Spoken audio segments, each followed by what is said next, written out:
Welcome to Samba Samba. Enjoy the video. You start by opening the Backup and Sync app so you can control what syncs. This prevents accidental data loss.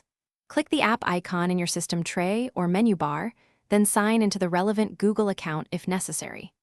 Once open, scan the active folders and the drive sync status to understand what will stop syncing. This step is critical because it shows what will be paused or removed next, and it saves you from unintentionally losing local or cloud-only copies.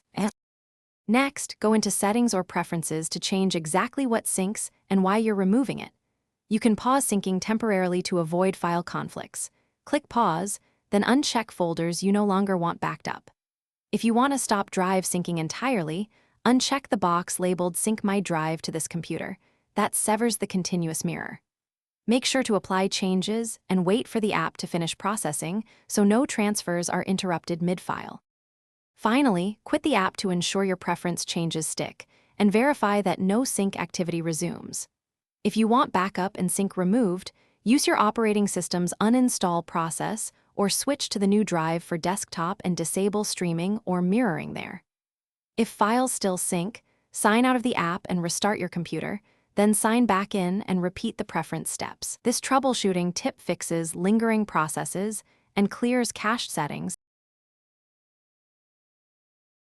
Thanks for watching.